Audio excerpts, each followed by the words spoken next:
Man, I can't drink mine 'cause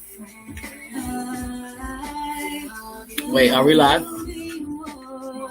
Wait, can you drink?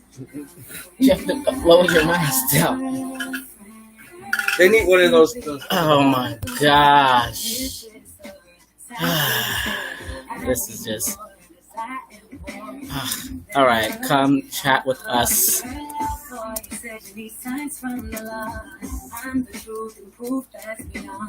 All right. Okay, there we go. Girl, Brandy. Right. Okay, I'm getting there. Obviously, You've been those waiting for this that forever. not living under a rock, this is the latest Brocka album, B7. We're playing in the background. Seven for 7 for 7. For 7. That's it. Just That is 7. Don't start. it's a 7 album, right? Yes, the 7. Well, that's what it's 7. That's the 7. 7. B7. Sounds like a vitamin shot, doesn't it? Yes. B6. That's or B12. Oh, B12. 6, 12, 7. You got 5 more episodes to go, Brandy. Let's go. 5 more episodes. I mean, 5 more albums. Right? Right. So, yeah. So clearly we have our mask on. We're prepared. So. Yeah, I think you have to, lower it. Yeah. Because they can hear you. I lowered it down. Go ahead. I'm sorry. So, Friday night edition of a little bit of host chat. Look, get drinky drinks, the usual. And sponsored by Barefoot. And today, aside from it being a momentous day for Brandy, and Beyonce, we're not gonna act like but more so Brandy for me. And the album is really great. I'm still getting into it. Can't really pick a favorite yet. And what about you? I mean, you like it. I mean, you're not a big. I mean, it sounds good. I hear a lot of R&B. It's a lot of R&B. I think that it doesn't have many features. Features. Yeah. So I mean, it's regular Brandy. If you're a Brandy fan, you like that. Thank you. See, that is my review of it. If you're a Brandy fan, you like it. All R&B. Yeah. Except for that Chance guy. Yeah. I wish you know with that guy. So, so aside from that, this show is something we're trying new. Hashtag LGBT TV recap. This is the pilot, if you will. And we're just going to be bringing you guys some headlines from the TV world, entertainment world, obviously, loads of it with LGBT, headlines and recaps. Right. See, that's what you got there too. Also, McDonald's was talking to me. Like, why is McDonald's talking to me? The free version. The free version. And so some headlines and TV recap, and obviously we throw in what the hell went down in politics this week on television. So we're going to get to all of that because those that follow our show, Host Chat Live, every week we give you guys the headlines in majority. Every week, Saturday, yes. Saturday, every week, Saturday. Headlines in politics, entertainment, culture, tech, influencer marketing, all that good stuff. Obviously, the influencer marketing is something that I do, I'm very passionate about. So I give you guys tips and tools and, share the information, what's going on in the influencer world. This past episode, we just did episode 42. We just did Uprising. We just spoke about this influencer by the name of Hush Puppy, who has been, God damn it, who has been arrested by the FBI and Interpol, as well as the police in where's he from again? Nigeria. The Nigerian government. Police, the Interpol, and the FBI. Yes, and now possibly the Saudi Arabia, because they're the Dubai. Emirates. Yeah, the Emirates. Emirates. They're separate from the Interpol, I think. Right. So with this guy, he stole hacked. First of all, he hacked into a law firm. He also hacked into. The law firm he hacked into was in the U.S. in New York, in New York City. It was a New York You're fascinated by the story that they robbed. Actually, what they did was they did the BEC scam, the phishing, basically the online phishing. Business where they email, lock you in. They lock you in a business thing. email compromise scheme where they lock you in via email. Go ahead. And then they got the information of the paralegal, right? Well, what happens is the paralegal hits the link that takes them to of the law firm, a place that will lock the computer. It's a software that locks the computer. It's a malware. They do the same thing with, when they tell your grandma, don't touch that. Or you see, like, oh my goodness, I see, for example, you'll see an email from PayPal. Exactly. PayPal's a good one, or a bank, or sometimes your Netflix account or accounts that you have, and they're always asking for you to reset your password. Like, why would someone hit you up and ask you to reset your password? Why would they ask you to hit a link and then enter in your information? That's another one. They get your information through you submitting it. Next thing you know, you're hacked or whatever the case may be. So that's how Hush Puppy, made. I'm certain some of his beginning monies to start off with, which was pretty much a crime. So basically. So we spoke about that story. That was just the beginning of the $1 million that he took from the law firm. But he also took, if those are still waiting on stimulus checks, unemployment checks, this man and his team of up to 11 people that has been arrested so far. They stowed up to $100 million of not New York, but United States unemployment stimulus / claims money. By their hacking and what they're doing. So this is an online scheme, and then he took it from there to Dubai, stole billions from Dubai, and also created this in his country in Nigeria, which is why they're looking for him. This is a big story going around in the media. We spoke about that this past episode. Also, we spoke a lot about Joe Biden and Barack Obama. They're back, and all the other headlines throughout the week. No, but we can't. We just can't gloss over that whole thing. That, like, Hush Puppy really was the top of the guy. He was the guy who was actually setting up smaller people. Like, he had 11 people were arrested on all.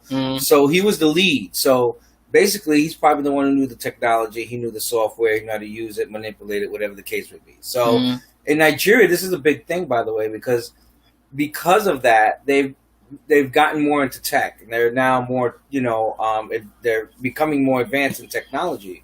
And a lot of companies, like social media companies are now investing in there, like Jack Dorsey, Twitter, Facebook, all them, because it's like a new hub. And then we saw that there was a whole area, like they have a whole plot of land, like a whole thing where they're about to build luxury apartments. Now, whenever they're building luxury apartments, that means people are making a lot of money. A lot of industry there. From party promoters to events, because the tech people, once they make all that money, what they want to do? They want to party. They want to hang out. They want to show off a lot. That's what Hush Puppy did, right? Basically you guys got to follow him on Instagram at Hush Puppy. All obviously one. Well, I mean, it's nothing new. I mean, he's arrested. He hasn't posted in a minute. You'll just have to go back and see how cunt he is with his outfits. He's just really Well, am I not supposed to? No. Oh, okay, I didn't. I don't want to get us. I mean, there's some skeptical pictures, but no, they're cunt. They're cunt. No. That's what the girls call it, right? Right. He host chat. Guys, tune into host chat and get all the tea. But Hush Puppy. First of all, his name. Yeah. Isn't that the same thing as a shoe company? Thank you. They were Hush Puppy. Hush Puppy. Right? And then also, they're little potatoes that you fry. I think there's a food called Hush Puppy. Wow. Yeah, I think so. What isn't it? The nuggets? Right? Okay, Google. Oh my! Is there a food named Hush Puppies? I love this. He bought it for my birthday. It's Christmas. On the website, what'scookingamerica.net, they say it's Christmas. When frying a batch of catfish and croquettes, a nearby puppy began to howl. That's not what you asked. Okay, Google, cancel. That's not what you Google asked. doesn't answer you see? my question. See? All right, I'll shut up. So we are live and home, like everyone else, quarantining. Hope everyone is well. Hope everyone has a mask on. You know, wear your mask. Don't listen to these Republicans. Rest dead. Herman Cain. Anyway, yeah. So let's get to the topics right now. We're live on Periscope. We're live on Facebook. You guys can follow us at Periscope. I'm on my personal Facebook page, so. You go there and then share. Post it to me. Can share it to you. Well, share it to your page. Yeah, share it to my. Add it to your page. Like share it. Okay. Are we speaking tech here? Like we're in 2020. You can share. I just wanted to know. I wanted to know slang about it. I wanted to know how do you want me to share it? Do you want me to add it to your page? Like just put it on my page. Oh, okay. All right. I'm gonna tag you in it like this. I mean, maybe my dad will watch.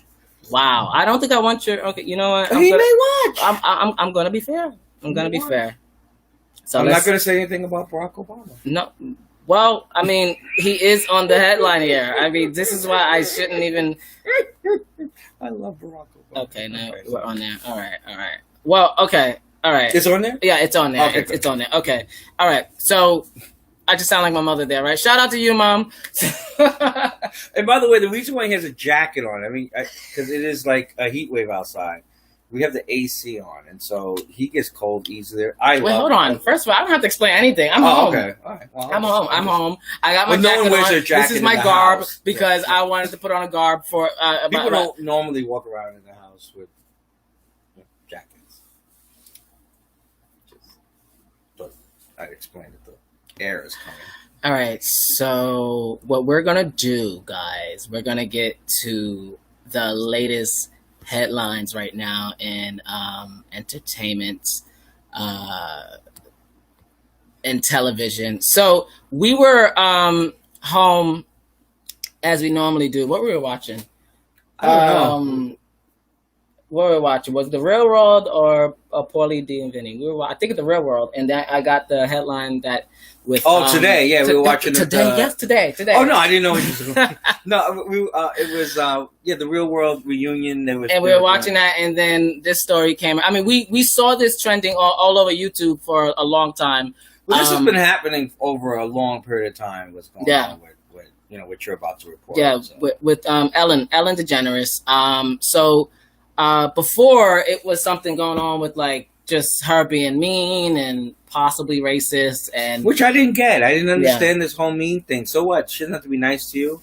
Like if you go to work and people are mean and a-holes, then that's what they are. Like mean you don't get upset and say, oh, they need to be canceled because.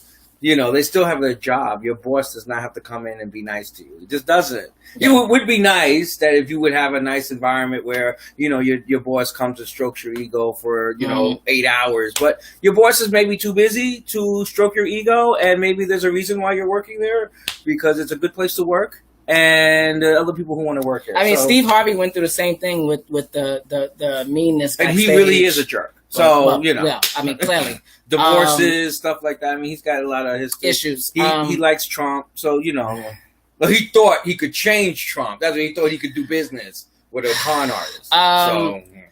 And tell me if I go off the rails here. I don't want to go off the rails. No. Yeah, I mean, it's all on the same trajectory. Okay, good. Mean, how can you? Just want to make sure. And so they both had the same situation where like they were assholes to their employees, like you said, who's not in entertainment, someone who deals with a lot on their plate. I'm sure Nick Cannon had some things going on prior to everything else. We also spoke about that too.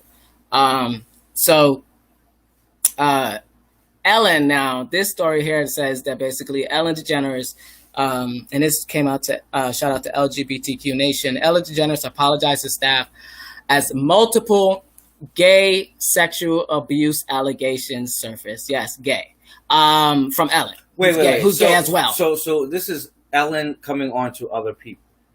Or is this people at the job that are having... Yes, people at the job according to this report from LGBTQ Nation, people at the job have been, they have ex-staffers alleging to sexual harassment against men and women was rampant behind the scenes of the show. They were, it's because the groping accusations from employees to ask for sexual favors and creating a sexually charged workplace. So Ellen, she apologized basically. Ellen So apologized? right. And the show is currently under investigation by Warner Media. That's the last thing I saw as of like the end of last week, coming into this week, and then this story came today. It's just, and they told BuzzFeed earlier this month about how bad it is to work there, which is what we just spoke about, like the tensions backstage. So it's just interesting to hear all of this. I need to hear more specific stories. I understand that people are upset. I think, again, like we were talking about, where it is COVID, people are laid off. People are getting angry. And so when you're at home hungry and you don't have much food, you don't have much money to do anything, you see, Ellen in her, $40 billion house talking about she's in jail. And it gets people, upset and want to lash out. Now, I'm not defending Ellen by no means. If there is sexual harassment, all these things are true, then one, I think the show should be reprimanded. I don't know. I mean, I think they should find out who's doing what and take care of action. I mean, I don't know about. I guess Ellen's the leader, so Ellen got to take responsibility for that. You got to take, you got to take that on the chin. So we'll see. It's her show. Yeah. So according to the story, the letters came out just hours before the BuzzFeed news report was published about the sexual harassment allegations, including 36 former staffers who has basically accusing. And there was this executive producer by the name of Kevin Lehman. The accusations go back to 2013 when one male ex-employee... 7 years ago. Yes, 2013. When one male ex-employee said that Lehman asked him for oral sex at a company party. Okay, Lehman is who? An executive producer. Okay, of the show. So Lehman is an executive producer, and he's asking Kevin for Lehman jobs from a male employee. Production assistant. Yeah, see, kissed and go to production assistant. Wow. A female in 2013 he asked the male for oral sex. So he's bisexual. And in 2017 he did a female. He groped her. Yes, a production assistant. And I'm sure Ellen's gonna go, I didn't know when you knew. You know. And that's just one of the many incidents. Yeah, it starts like that, and then it happened with Lena. Rampant.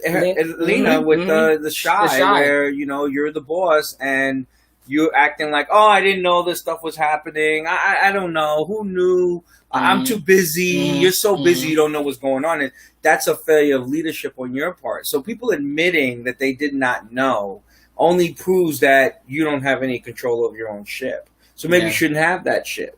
Going forward, I think, when we talk about, people get into this cancel culture thing, which we both agree there's no such thing as cancel culture. But when you get to a point where you're being held accountable for not leading, just like we come down on certain leaders, whoever they may be or think they are, they have to take responsibility. Okay, let's use de Blasio. For like de Blasio, he has to take responsibility for the things that are going on with the NYPD and the citizens of New York City. Or that's just what he has to deal with. And no matter how much he can blame the union or whatever, you're the captain. And so if you don't have any control over your ship, then so Ellen's gonna have to. Yeah, I mean, you're absolutely right. That's Wasn't she going to end the show anyway?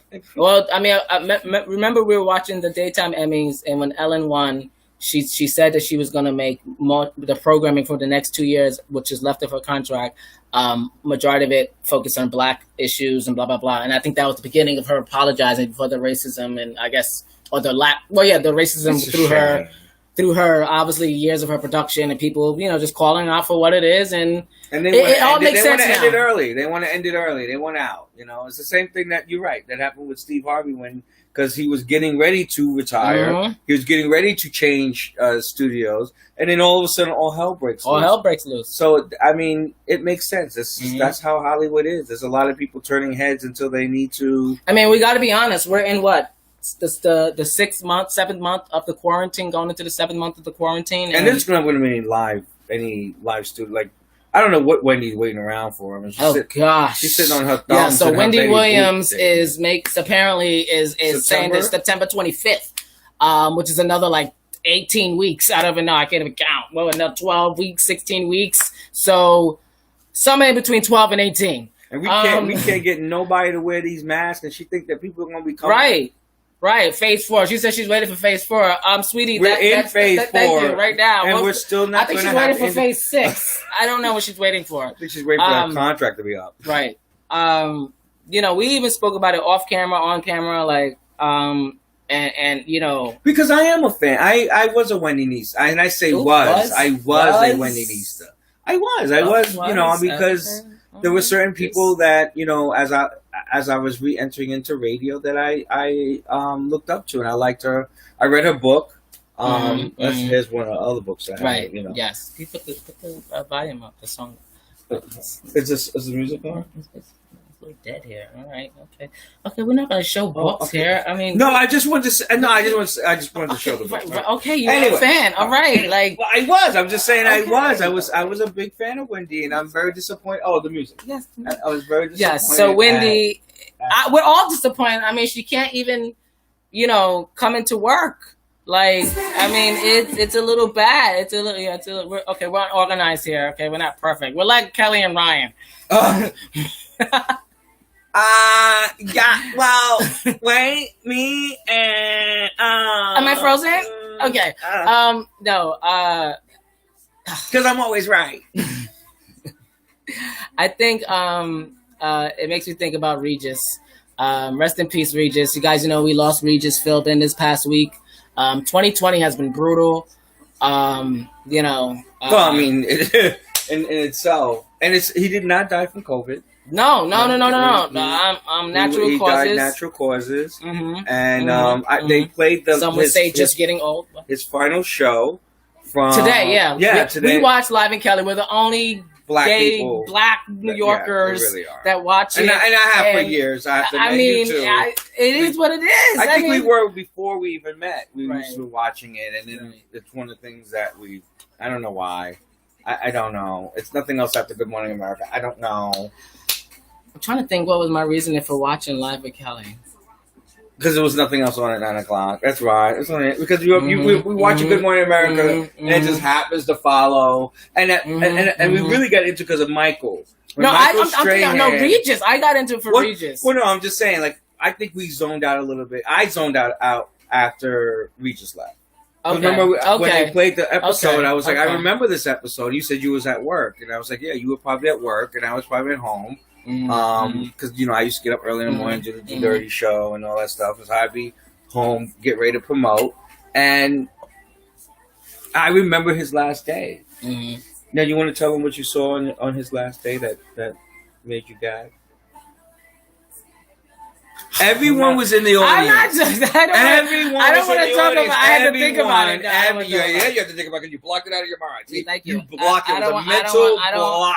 I don't want to talk about it. It's a mental You can block. talk about it while I smoke. Thank you. Regis is getting ready for his last show. He's going down the whole thing, and him and Kelly, and they're in this emotional moment. They sit down. The audience is full of everyone from ABC, the news, the late night people, everybody, executives, all the suits are there in the front clapping. Was it Mayor Bloomberg was there at the time? This is Bloomberg years. Bob Iger showed up, and then they're panning around, and I'm like, oh, there's Sade Benoit. I love her. There's what was his name? Bill Ritter. Yes, I love Bill Ritter. Those that watch ABC. And then there's Trump. What is he doing there? Mm-hmm. Am I even allowed to say his name? I don't even know if I'm allowed to say his name. Not in this house. You got to put $1 in the bucket. Well, we got to wait for that next stimulus. Okay, that next stimulus is coming sometime before the end of the month. Oh my gosh. But yeah, so that happened. He was in there. Him and his daughter sitting there like a big grown gorilla. she was sitting on his lap too. I'm sure with a thumb up his arm. So during that show today, there was a scene where they flashed back obviously throughout the whole thing, and it came up with her and Michael, and they literally blurred out the Kelly and Michael monogram on the TV show. You're really on how Kelly has tried to remove him as much as Michael as possible. Out of her. And you said, "Oh, she had nothing to do with it." Yes, she did. She's executive producer now. Her, Ryan, and Gelman. They're all three of them executive producer. Like, so she. Are you eating a French fry? I'm sorry because you're right, and you're right. I had to put something in my mouth. No, I just it's very transparent, like you said. No, Michael said Kelly one time on his Good Morning America. Yeah, he seemed impartial. He did call her out and nice words. So, but I could see behind the scenes he was like, "I'm only gonna say her name one time." One time she gets, that's it. You could just tell that like it was miserable for him. But shout out to Regis. I heard it was miserable for Regis when he left too. So yeah, right. Kelly, rest in peace. And it was a great episode today. But guys, I say that to say, make sure you check on your loved ones and whatnot. And back to this story with Ellen. Lastly, the producer Kevin Lehman. He denies all accusations. It's just a legal note. Yes, I'm pulling very much Sonny Halston right now. I'm pulling very much Sonny Halston. According to Kevin Lehman's lawyers, he denies all accusations, and the case continues. Back to you. Yeah, of course they do. They always right. I never do anything. Yeah. Can we ever get a celebrity to go, you know what, I did it. I'm sorry. I grabbed her. I broke her. I was an insensitive jerk, and I realized the wicked ways of my past. Like, I don't understand why it's so hard for people just to apologize. Just to, say, I'm sorry. We even when we were watching the stuff about for the On the Record with Drew Dixon and what was going on with Russell Simmons. Oh my god! It's been hard. I think that's been one of the hardest. He was harder than Bill Cosby. Bill Cosby, I got Russell, the whole. But Russell Simmons was someone who, if you were anyone in hip hop, even if you were just I wasn't a big hip hopper until later on. Like, I was still doing Guns N' Roses back in the day when I was doing hip. I mean, my cousins were doing it, and I was really still a rockhead. So I came in late, and even then, when you do your history about the history of hip hop, you can't talk about it without Russell Simmons. Like, Russell Simmons, he is the godfather of the business part of label and putting people on. I mean, it's just amazing that we had to literally just, understand that he's a bad guy. He's a liar, and he is a sexual assaulter. Yeah.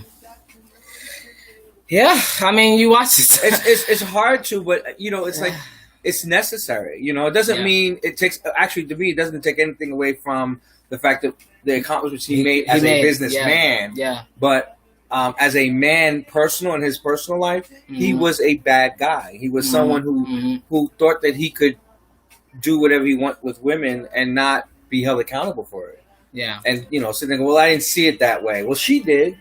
And you never once said, well, I'd like to meet with her. Like, I'd like to sit down with her. Like, I have not heard one of these men say that. I you know what? I want to speak to her. I want to see her face to face. I want to talk to her because maybe I did see something different.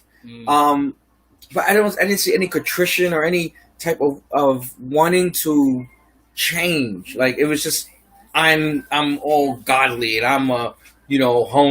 How dare they? How dare she? And all okay, that, so you fucking hum for 10 minutes. What do you do? Now you think you're an oracle? Like, come on. Like, you're like, you did bad things. And it's just really, but I guess that's just the world of the past, where sexism was okay. And maybe that's a lot of that leftover stuff that's going on with Ellen.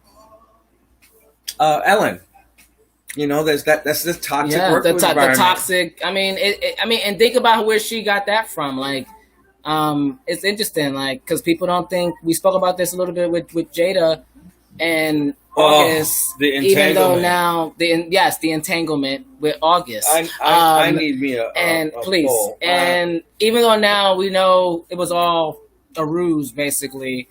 And I just can't take it anymore between him and Kanye. It's just like, I don't know what to say one at anymore. a time. You can't do that. You can't clump them together. You can't.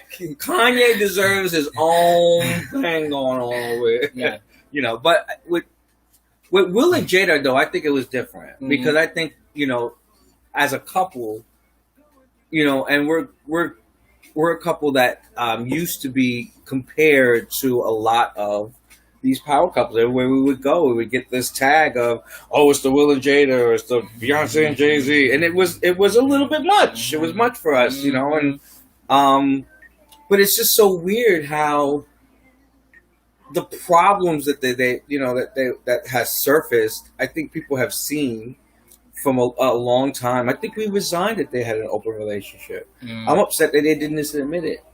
Yeah. They had an opportunity to say, guys, we have an open relationship. Yeah, we like the fuck other people. How bad is it to say that? And we love each other, and we love our children, and we just, we don't satisfy each other anymore. I think because of There's nothing wrong with that. the heterosexual normalities and how I shouldn't do this on Facebook. People, why not? Oh, okay. People who may look down upon that. Like, I think that's what it is too. They don't want to lose a certain group of the fan base because people knew, it's just they haven't. Listen, she brought August Alsina to a black public event, which was the BET Awards. Yeah. If the fact that they said in the interview, oh, Black Twitter's trying to come at us and do all this, if we were trying to do that, we would have did it back then. And no one bothered them. I mean, everyone was just like, okay, well, you clearly had a relationship with him. Everyone talked about it in some form, but then everyone kind of moved on. Like, you know what I'm saying? There's so many other important things in the world to be worried about your relationship with, Jada. And all we knew was that Jada was standing by her man with Oscar So White. And, oh my gosh, he was overseas and they were very disconnected. And that's when the divorce rumors came. Whenever they had the big divorce rumors, this was their opportunity to seize that whole thing and seal it. But they chose to. I guess I don't know. I guess sugarcoat it. Yeah. They sugarcoated their relationship. True. Oh my god. Yeah. So. We spoke about that too on Host Chat. You guys check that out. At Host Chat Live, Instagram, Twitter, all the links. And by the way, I'm not judging their relationship. I mean, they can have whatever type of relationship they want. That's what people. And one thing that we're going to notice as we continue to go on is that this time people want authenticity. So authenticity comes from you just being real. All right. We are in an open relationship. We're not in an open relationship, but they were in an open relationship, and there was nothing wrong with saying that. We are. You know what I'm saying? There's nothing wrong with saying that. And just because you set an example, not by the relationship you're having, but by the honesty of you having about that relationship. Because that should tell other fellas out there, be like, listen, maybe this doesn't have to be like this. Maybe there are straight couples out there that are having this issue where things may not feel right, and maybe seeing that. Why don't we see this marriage as an actual business and say we're going to stick together for the kids? I think that's how Will has it. Like, and that's why he sat there and took it as much as she kept digging the knife into his manhood. Like, an entanglement with August. It wasn't an entanglement. It was a relationship. No, it was an entanglement. Right. It was an entanglement. Right. Yeah. Okay. Right. I mean, it's interesting, but I don't think it's the last we're gonna hear of this. I think it's know that Kanye is a mess now. So oh my god, it literally wiped them off the planet. August Alsina went and did a song that did nothing but trend for a night, and now he's a nobody again. So great. How did that work for them? Like, Right. you know, like Will and Jada being together, business wise, wasn't going to change anything, right? But here you go with August Alsina trying to manipulate that situation, and it failing really, because at the end of the day, you had to hit Rick Ross on the track, and I don't know anyone who's bumping that track. They're talking about Beyonce and talking about Brandy. Yeah, shout out Bye, to Brandy. Bipolar. I like this song, by the way. I know. Really, you like this song? I do like this song. I'm fucking with it. Because she's opening up. Like, I think we love artists that are going to be honest at this point. Yeah. This whole idea of the Hollywood fakeness is out the door. That's so 1960s. And since we don't like a lot of other things from the 1960s, like racism and bigotry and sexism and all that other stuff, then we need to get rid of the fakeness too. And everyone needs to be more real. There's nothing wrong with who you are as you are. And I think the more people realize that, you know, then you don't have to be. It's an entanglement. No, it's not an entanglement. You had a fucking relationship. You guys had sex. Like, I don't understand why you keep calling it an entanglement. Right. Did you see his face? This man wanted to smack her. I do not understand why you got me up here looking like a fool over some entanglement when it's a relationship. And he said it. It's with August. And he said it. He kept saying it. Oh gosh. I'm sorry. No, you're so right. You just kept saying it because it's not. It's not. And then she didn't even feel sorry about it. Oh, because we were broken up. Okay, so that made it okay. I don't understand. Where did we get? So and then he told the girl that you always call out, Angela Yee, who you can't even remember. The biggest interview of her freaking life. She got the exclusive. And you don't remember her because she's forgettable. I just don't understand. No, but then why he this woman spoke to doesn't have a Vulture, and then like August, that is, and then went on and said that, like, you know, how obviously he used this for an album, like you said. And so I don't know. I really don't care for it no more. And Kanye is the same thing. Like, just throw them all away. I really don't give two shits about. Well, Kanye, I don't know. Kanye does. I'm just over the stunts. So wait. Do we have to? We first have to separate with Kanye two things: the mental illness part from the part about the con. Because there's a con going on here. Clearly a con. I'm gonna let you have this one right now. I'm just saying there is some type of mental illness there, either whether it be bipolar or narcissism or both. But there's definitely something going on there. I do think there's something sinister on this. I think there's a 2-track rail with him. I do believe that he does have a problem. I can't say he doesn't have a problem. Can you say that he doesn't have a problem? No, I believe he has something. Something. What is something?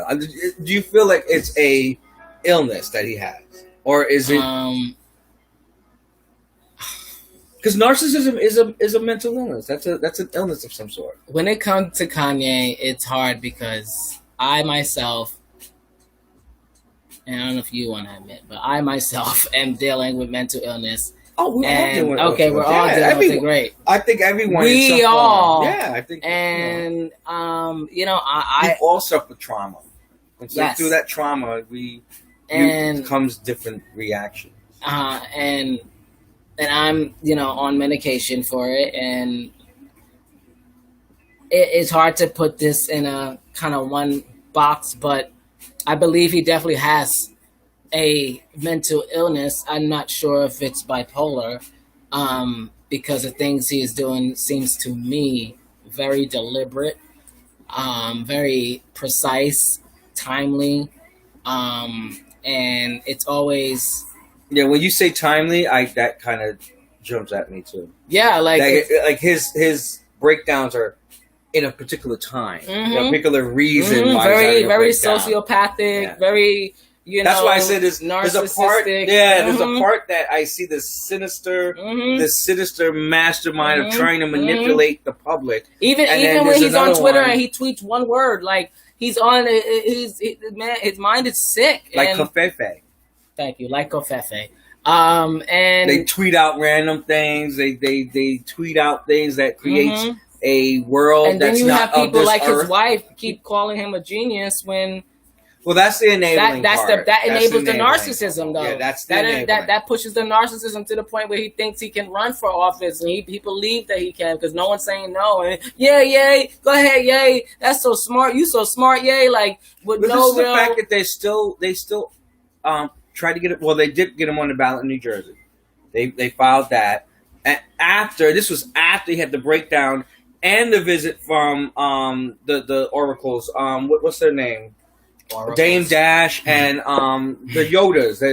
They just come in, fly in. Dave Chappelle. They fly in every Dame time Dash. Kanye has a mental illness. Right. Oh my goodness, he's having a moment. Let's take the camera. It's so, you know, like you said, Justin Bieber showed up. Right. Why do we have a picture of every visit? Yeah, like it's so. I visit a lot of people who I'm friends with. Even when we were at that stage, you know, at that level where we were, you know, everywhere we went, people wanted to know what was going on. And I didn't take pictures every single place that I went. You know, if I was going to go visit someone in the hospital, I wasn't taking a picture with them. You know, I was like, if you're in the hospital, let's you know, have a personal conversation. Right. You don't have to publicize everything. And I don't understand how Kim keeps going. Well, give us our privacy, but then you put everything out there for discussion. Yeah, like the picture TMZ got, they look directly in the camera. Like it's very. Oh, you want to do it? Want to? Come on, like they look right in the camera, And then the next one, she's. It's just so like. So I don't know what to believe. I don't know. She put an 8-page letter, asked for privacy, but everything's public still. And I don't know why he had to publicly apologize to Chris Jong-un. I don't know. I'm saying, I mean, you got Harvey up here saying, well, he apologized over the weekend to his wife and Chris. I don't know anything where he said anything about Chris. There was nothing in it that says, I am sorry, Chris Jong-un. Nowhere was it there. It wasn't there. It was something, I don't know. I just don't get it. I think everything is just, there's too many holes in his mental illness story. You know, it's just, it's just, and then the way he disrespected that black girl on stage, and he didn't do that to the white girl. That's not mental illness. That's not a mental illness. And we should have played that clip on our show too, guys.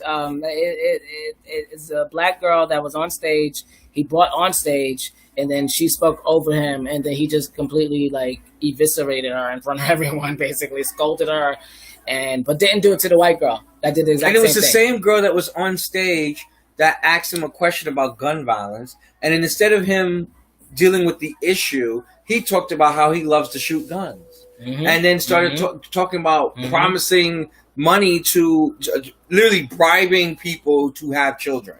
Yep.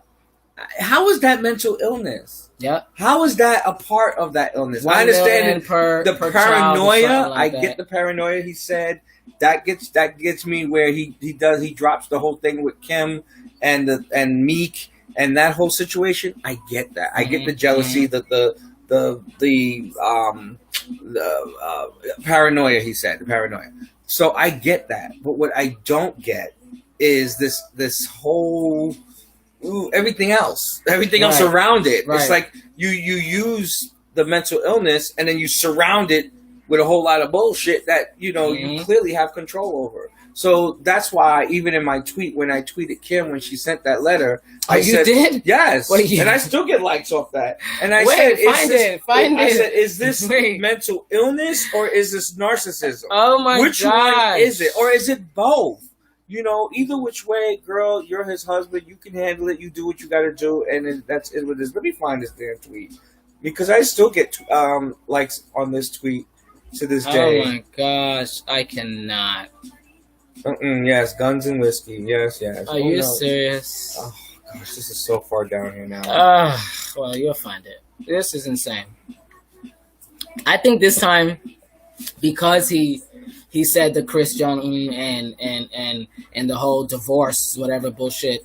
Now that's why now all of a sudden he went too far, but every other time they didn't say all this, like sit there, oh, my husband has bipolar, same thing, and it's just like, girl, you can't keep doing that. He can't keep using the bipolar as a crutch to get album sales and people to support him because he want to use the victimization of it all. And then people want to sit there and say, "Oh, don't talk about Ye this way. He's going through something. How dare you?" And it's like, no, how dare he? How dare he get on stage and talk about the fact about Harriet Tubman getting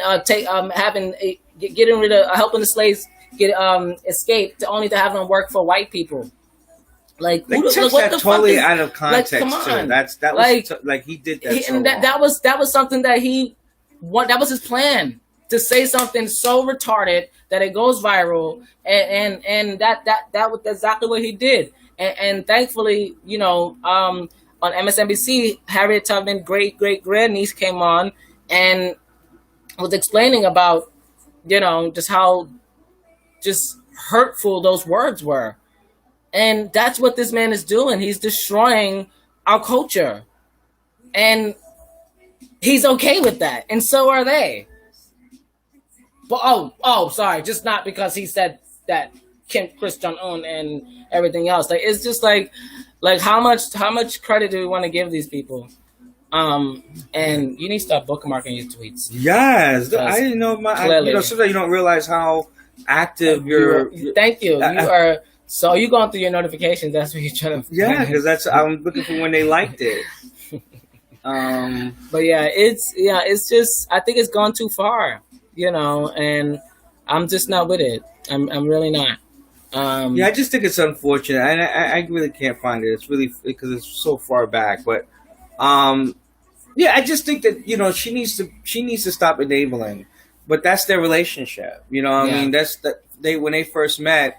He was fantasizing about her while he's fucking another girl or screwing another woman. Right, Amber Rose, and fantasizing about him. So to me, and she the same thing. Like, she knew he was, cuckoo for Cocoa Puffs because he did that whole thing with Jay and Taylor Swift when he was with Amber.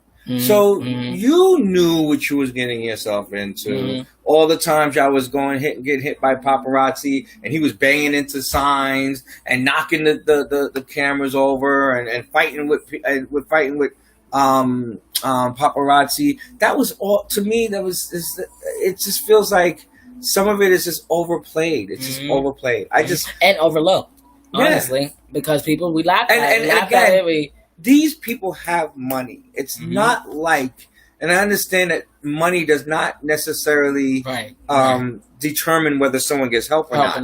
But you do have that access. Because he is of age, and it is something that you discuss publicly. It's something that has been discussed publicly. We're not talking about rich family who's on this, like you don't know nothing about their private life, but they're rich people and they just may not get stuff done. They have family issues. Here's someone who is public. We have seen his meltdowns. We have seen them before. He's been in the hospital. He's checked himself in the hospital before.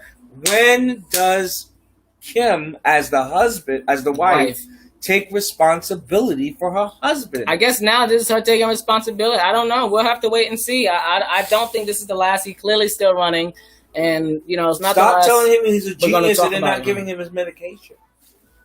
Oh, he doesn't have to take his medication. That's his genius. His genius is going to mess up his deal with Gap. Right. Well, speaking of messing up deals, shout out to the one and only Tamar Braxton, and thankfully from TMZ, it looks like those that do know, Tamar was found unconscious a couple of weeks back. Tried to commit suicide. Tried to commit suicide. And thankfully, her boyfriend was there at the time. And now that phone call was a little suspect, though. Right? Yeah, people were saying that he was talking about. He was talking about some deal, like she was upset about something to do with we and stuff. So to find out, the story you're gonna about release. Yes, this validates what he was saying. Yeah, what he was saying. Because he basically spilled the beans that they were getting ready to fire her. Yeah. Why? See? Yeah. I don't know, but so that's kind of where it all started. Like basically, because this people extra and other put like a chronology of just how when the incident happened of her suicide, like just the stories she was saying on Instagram, and just she was stressed out from the videos. And then, now we have this. Yeah, weeks after that, TMZ says she's been released by WeTV today, but the reality show will still air. She is still recovering. The family suspicious of the boyfriend for the 911 call, as you were saying, babe, about regarding that he was speaking about the network, and he was speaking about private how she stuff was stressed on to the the 9/11, dispatcher, yeah, on the 911 call, on the 911, sorry, 911 call. This is far from over, but at least the worst part of it is over. From what he was saying, she was being driven crazy. So it says Tamar told us that she was upset over the betrayal of the first episode of Get Your Life and felt like she was lied to by producers. Now that's also what the boyfriend said, and he implied that it was something to do with the show. And now they release her, but they're still going to play the show. Do you think that's even right? I mean, obviously, because they have control over it. They have the rights. They own the rights. Yeah. They basically own her. Yeah. And she can go where she wants. That's what she was saying, apparently. Like, and he also said, like, she felt like she can't do nothing, and because she also has the Braxton's Family Values on there, and so it was like she had two shows. We were watching her on VH1 with the Beautician. I mean, that show seemed like it was something that could really take off. It was her own thing. I don't know. It seemed like someone who was a little bit overworked and just kind of pulled in many directions. And what happened with the new was baby, divorce. Well, what happened was between the divorce and the crashing of her show with the Real, I believe that was a real thing. Her getting kicked off the Real because of the husband. And I also think that alleged as a woman, as a black woman, from her sector, from being in the Braxton family, you get used to a certain life. Yeah. And you also get into this competition of, having to be, having to be employed. Like you're always fighting to get the next job. You're always fighting to make sure you're stacking up. Yeah. So, because she's got to pay people. I was about to say. She's got a bunch of gays sitting there doing her hair everywhere she going, so she needs to pay them. Like, gays can get fierce when they don't get their money. So, I think that's a little bit of it too. I think you're right. I think it has to do a lot with that's that capitalism thing where you got to keep working. Right. And it's unfair, but that's probably it. When you feel that pressure is a real pressure. Yeah, it definitely is. It definitely is. And so shout out to you, Tamar. You got what you wanted. The worst is over. Get healthy, get better. And we'll see what happens suicide from there. Thanks for reminding me. So, guys, if you know someone or anyone out there, or you yourself is feeling down or depressed and you need someone to talk to, if your friends are not around, or if you don't have any friends or family, so be it. You can call the National Suicide Prevention Lifeline Center. Hours 24 hours available. They're available in English and Spanish. The number here is 1-800-273-8255. 1-800-273-8255.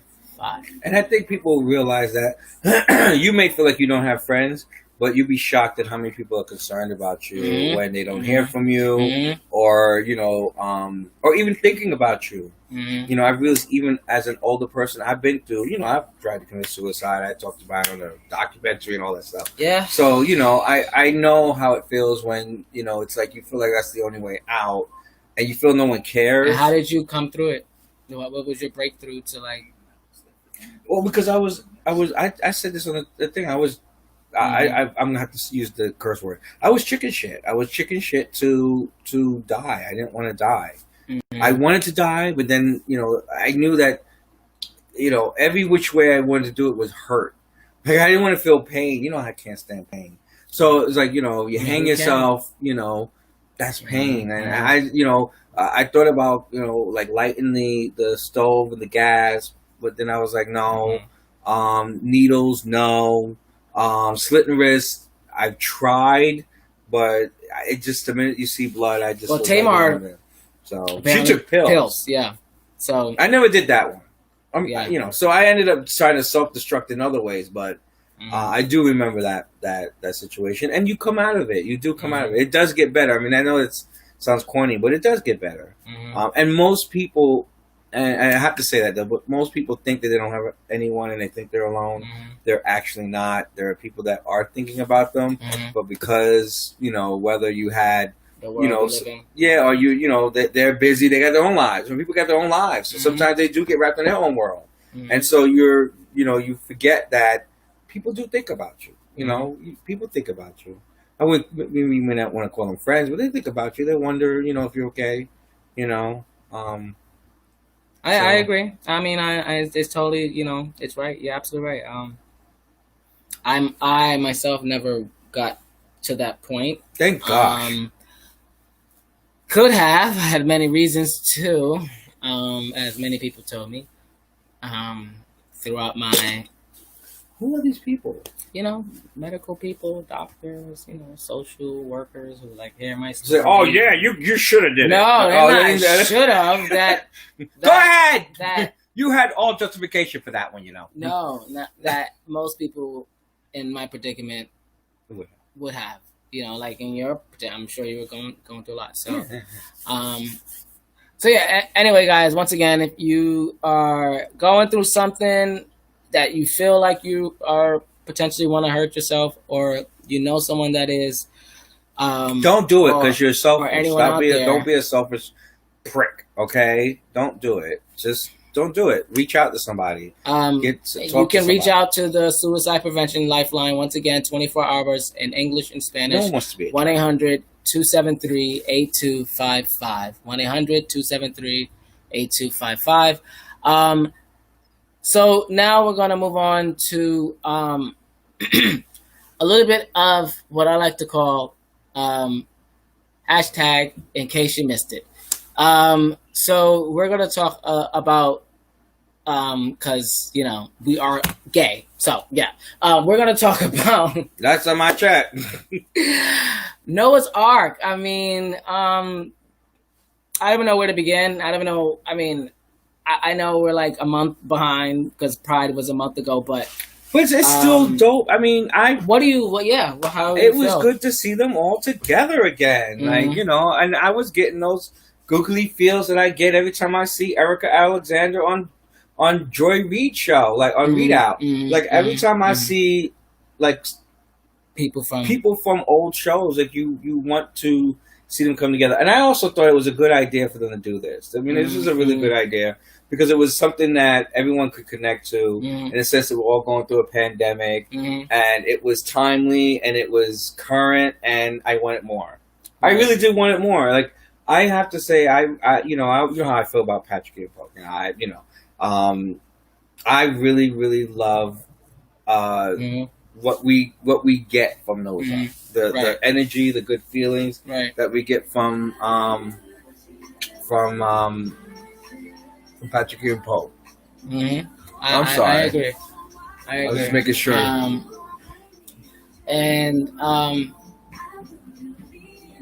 I definitely feel like we're being under attack. Right. Yeah. You see it too, Charles? Okay.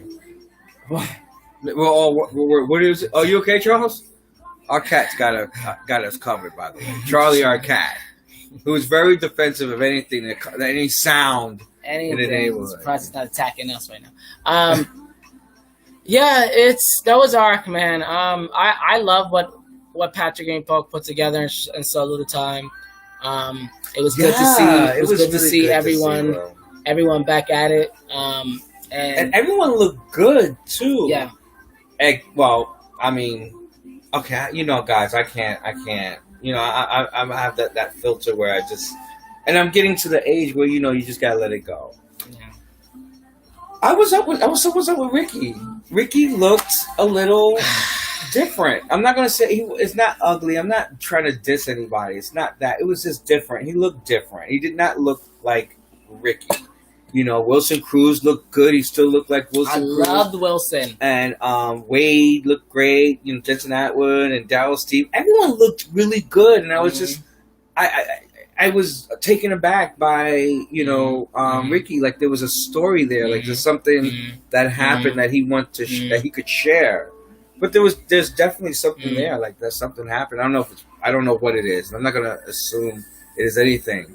But he did look different. He was the one that looked the most different. And if you guys have any comments about it, you guys can share. You know, with that. Yeah, but, I mean, I agree. I Ricky was a little off, but I mean, aside from all that, he, you know, the show was really good. I liked the story with everyone being quarantined and just catching up and now they're having a baby. Yeah, no way they're having a baby. Spoiler alert! Right, for those that didn't see it, too bad. You're kind of late. Well, as we with this review. Exactly. It was a great thing to see. It gave me all the feels. Me and one of my best friends were like just back and forth chatting about it. And shout out to you, CJ. And it was great. It was great, you know. So it just made all the I just want more feelings. Yeah. Contact Netflix. We have so many places that I think that would reboot it. I think that would allow that to go down, and I think they would get a large percentage of the Black gay community. I think we would rally around the show just like we've rallied around Pose, like we've rallied around Legendary. You know, I think that, you know, we are feeling we're starting to feel our power. You know, we may not all be there yet, you know what I'm saying? You remember when, you know, we tried to start some networks and things, and you know, and it didn't. I don't think we were ready. 10 years ago. I mean, I'll be honest with you. I honestly we were 10 years behind. Yeah. Well, 10 years too soon. Too soon. Yeah. Now you know what Obama felt like when he said, "Well, I think it's too soon." It's just too soon because the impact that we could have made even back then would have been massive if we were really working together. We were all really working together. We would have created the first, you know, Black gay network, and it would have been wonderful. You know, it would have been something that would have, you know, we still got Slay now. Slay would have been bigger then, you know, because we would have helped and funded it and made it even larger than it is. We would have made all of our platforms, you know, larger, and we missed the ball. You know, the Glow Embrace thing.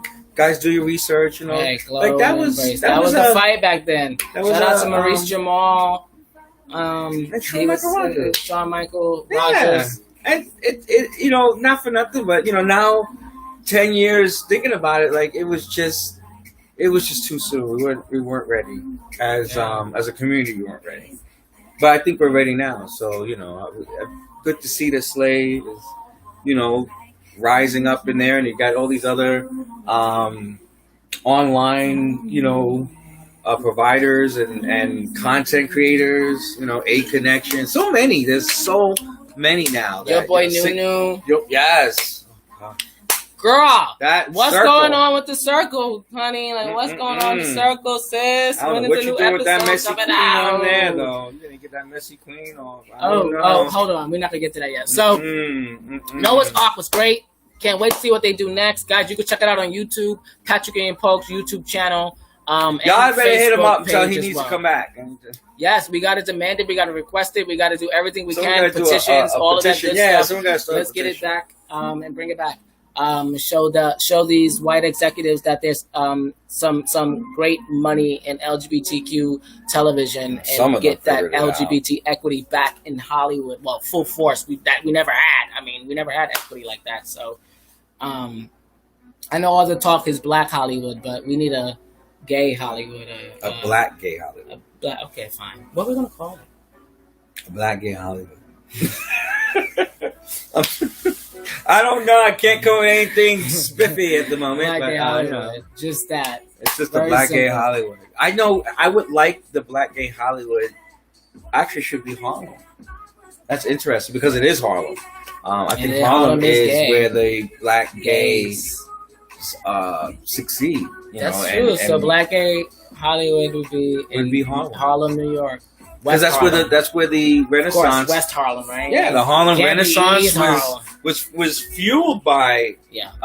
gay black men and women and trans brothers and sisters. So we've been shaping what Harlem looks like for centuries or decades. Maybe decades. I should remember centuries, but decades. I agree. Yeah. So we'll see. I mean, just a thought, But shout out to Patrick and like I said, everyone else.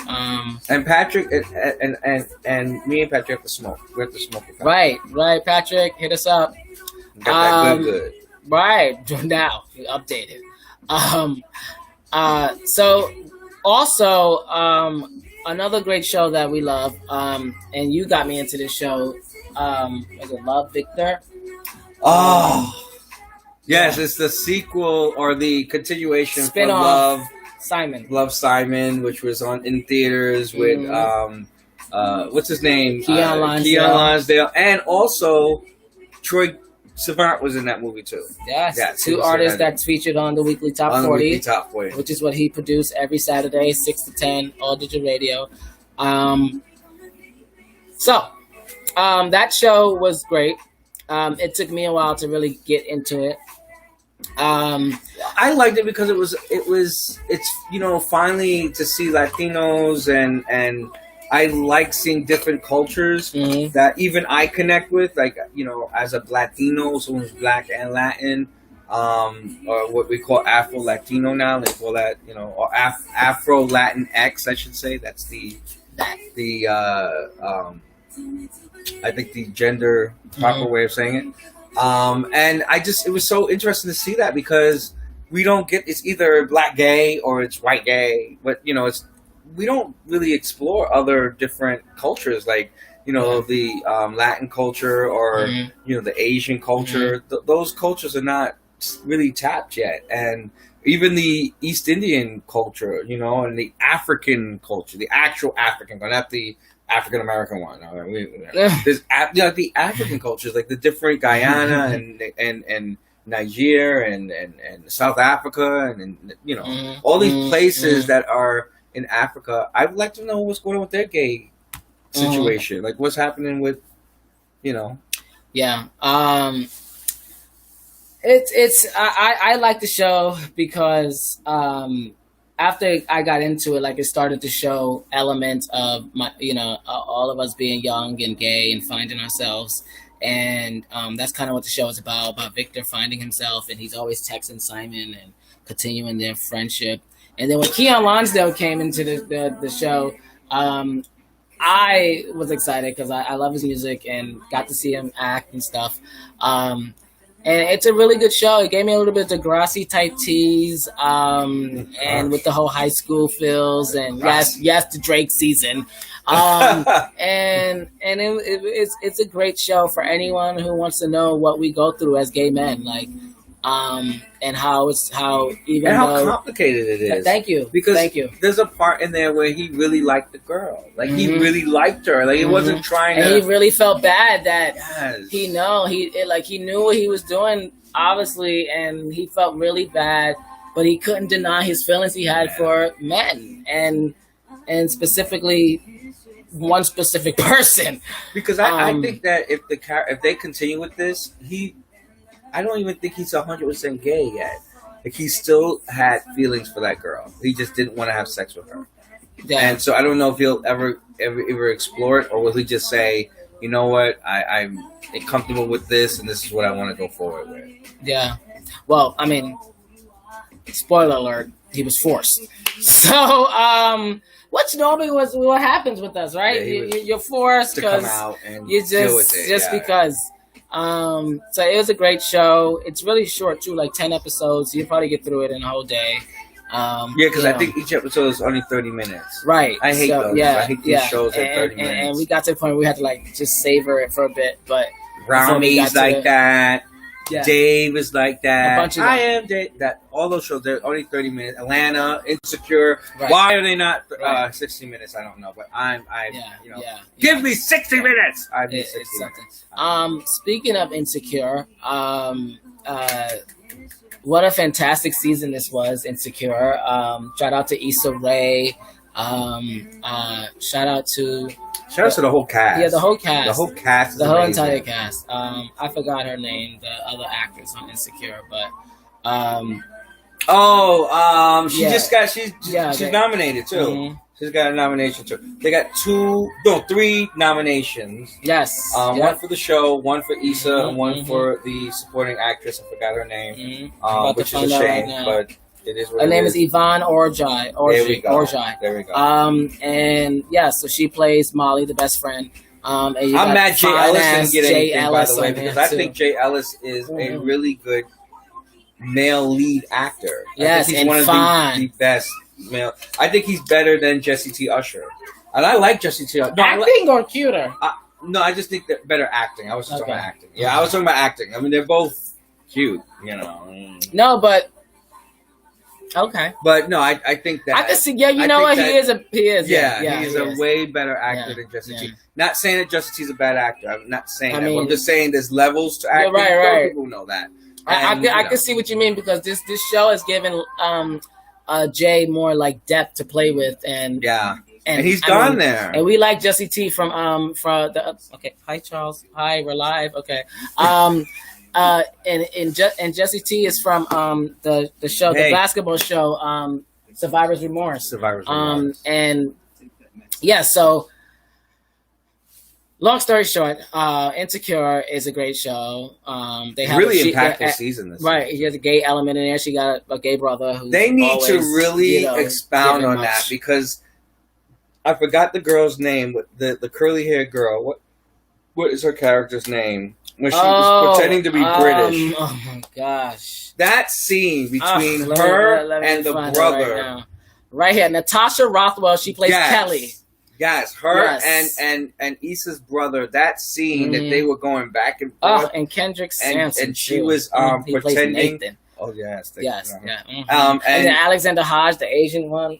They got some good looking guys on there, guys. And they was going back and forth. The best timing in comedy that you can even. Trying to find the brother. He's not in IMDb. Ciao. What does that mean? Wait. No, is that him? No, that's not him. No. That's not him? No. I think that's him. That's Leonard. him right. Leonard Robinson. Oh, he got your last name. Oh my God! Well, one of. No, but right. Yes, Leonard Robinson. Right. Wow. That's him. That's him. So excellent actor. Excellent. Him and the girl. That scene was just some good timing, some comedic timing, and it's really hard to get that comedic timing all the time. Yeah. In some of these shows. So it was really good to see that. I just like Issa because she roots for everything black. Right. That's right. Issa. I mean, and it's something that we both noticed. This is just stuff we've talked about. That she's different when she's on, like when she was on Good Morning America, and when she was on TMZ, and then when she was on Kelly and Ryan. Actually, all three of them, she was the same. She was very, But then when she's at a black show, she's more loose. She's relaxed. Remember we saw at the end of it when they do the little conversation they have with the writer at the end, the round table, the wind down, the wind down. She is totally different. She's relaxed, she's chill. But then when she gets in common white spaces, she becomes this. Yes, She just seems awkward. I like that about Issa. It's pretty real and genuine, that feeling. No, wait. No. Okay, now I'm on IMDb. No, we lied. That's not his name, because his name is Amal. It's Gene Ellie. Oh, Gene Ellie. Actually, yes. Thank you. That's him. That's him. Gene Ellie from Insecure. Yeah, that's the brother. Oh, he's Haitian. Yeah. Yes. So Gene Ellie from Insecure plays the gay brother. Great show. The season, it was season 4, right? Or season 4. Yeah. It's just great. And shout out to the soundtrack. Oh man, yeah. PJ just hit number 1 with that track Artists Element. Top 40. And they listen. Issa has done a great job with picking the music. Who is picked by what's his name from Tony. Raphael Sadiq. Yeah. Yes. And he's picked people like oh gosh, I can't think of her name right now. Chica has been on it. The Keely 47 has been on it. That's right. So they've really Blood Orange. Be a girl blunt. Yes. I want to go. So very good ear. Good to hear a lot of the LGBT urban artists on a lot of these soundtracks and stuff. So right, good thing. I'm here for it. So, what are we gonna talk about now? Let's see. Oh, I don't know. You got the rundown. I'm just here drinking. I'll play that. Put that up. Some little music. So what we're gonna get to is a little bit of political wrap up right now. MSNBC has the countdown to his announcement on Sunday. Wait, whose announcement? Joe Biden. Oh! So all the way to this Sunday. So the next Sunday. No, this Sunday coming up. This Sunday coming at up 9:00. They're having a special on the countdown to his nominee. Next week. Yeah, no, this Sunday coming up. So I think he's going to announce on Monday. Oh wow, yeah. Monday! Oh my god. Maybe either Monday or Tuesday, but he's going to announce next week. Oh my gosh! All right, well that's not even on the list, but let's talk about it. I mean, it's going to happen on TV recap. So, I mean, I did see a report saying that, well, not unfortunately, but it wasn't someone that I was wanting, but that Karen Bass is now in the lead. So I'm hearing Kamala again. See, you're hearing. I'm hearing Kamala because of the notes. Remember, they took the picture of Joe Biden's notes, and it said to the effect that he had, that she was, that she came at him, and that he accepted her apology or something like that. Like there was an understanding that it was a debate, okay, and I think he respected the fact that she came hard, and she's a killer. Yeah, she's a shark, and that's why I never understood why people didn't like Kamala Harris. I don't understand it because I trust black women a lot more than a lot of other people. But even I was telling you, I was listening to Tiffany Cross's book, Say It Louder, and there's a whole section, like a whole chapter about how she was systematically attacked. You know what I mean? The minute she announced, she had that great rollout, and then all of a sudden it was all this negative, press, and then they started picking on her, her law enforcement record, like her criminal justice record. Cop Mala. Like, what are they talking about? But they didn't do that to Amy Klobuchar. Nope. She was a prosecutor.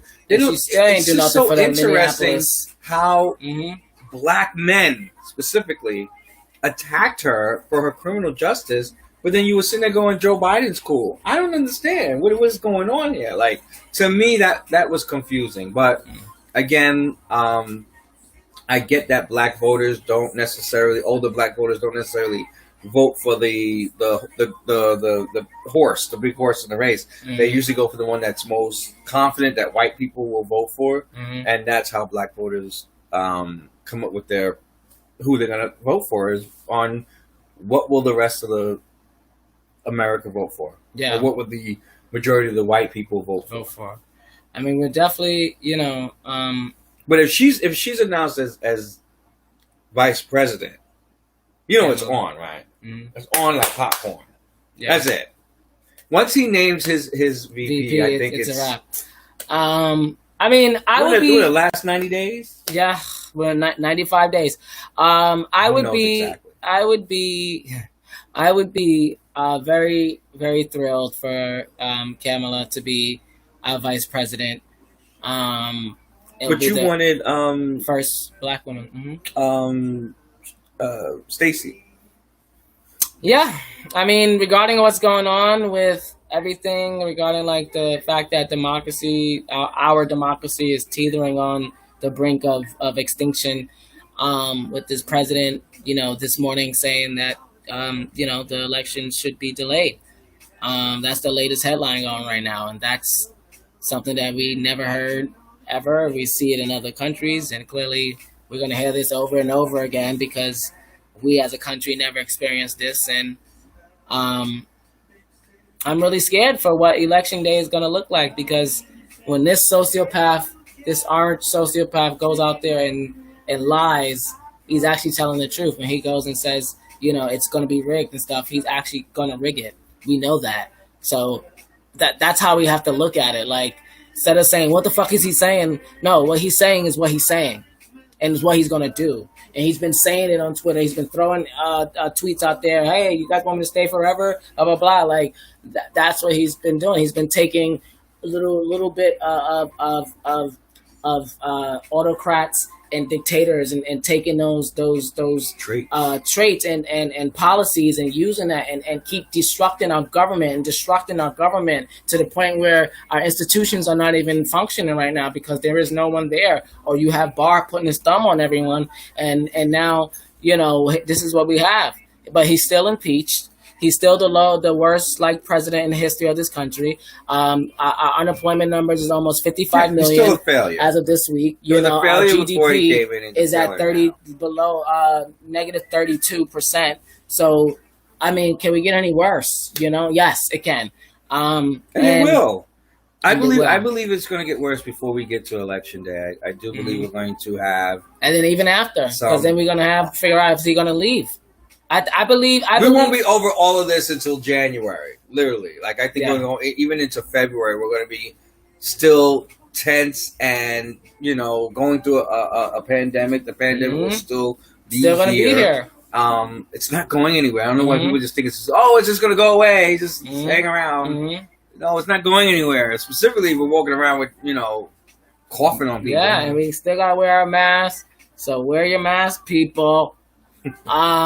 Yeah, and it's just, once he makes that announcement, it's going to kick off everything. But right now, you got Kamala, you got Karen Bass, you got Susan Rice. Val Demings, Susan Rice. I like Susan Rice, by the way. I like Karen Bass too, because Karen Bass remind me of like my aunties and stuff, like that haircut, that that Caesar cut, and they're just they're smart women that just get in there and get something done. I like her. I like her a lot. And we got Stacey Abrams. So it's 5 black women on the list. I'm not with Stacey. I'm against Stacey. Why? Because she doesn't have any experience. I just don't see how she adds to his ticket. I don't see how she does. Well, she is bringing the tools to that's my favorite part. She's bringing the tools the fair fight. To the fairfight.org. She's bringing the tools to bringing true democracy to this country, which we don't have right now. We keep saying it, and we want to say she's focused democratic on institutions. And that's the one thing that we need to focus on too as a country. That is the most important thing. We can have these great policies, great ideas, and great people that we want to run the country, but if we're not able to get these people to vote, then what are we doing? And how does Stacey do that? Other than just she has the tools. She's been taking what she learned in Atlanta. We seen what happened there. That was rigged. Okay, in our faces, and she's supposed to won that election. And clearly, Brian Kemp took off all of those purged all those people off in Atlanta, and all that happened. Even in Florida with Andrew Gillum, and so we were supposed to have 2 black governors in the South right now, historic wins right now. And unfortunately, Andrew Gillum lost, and then he had the little sex scandal or drug scandal, whatever you want to call it. And Stacey stood strong, and she took all that, and it was up there. Like she had the high, she got the most money out of everything. Like she navigated her way through all that, and and say what you want about her. Like I think she's a strong black woman. I think she is. I think she would add a lot of. But I don't think that she's more energy to his ticket. than But honestly, I don't think Val Demings is as qualified. She just got in the office around with AOC. Kamala's lucky she's the only black senator. So, and that's nothing to snark at. So she gets all the respect from me. But, I want Stacey Abrams. I think voting is the most important thing. And I don't know if Kamala can really get the whole country united, considering that she has a lot of dirt on her name already. And we know how these Republicans are going to play it.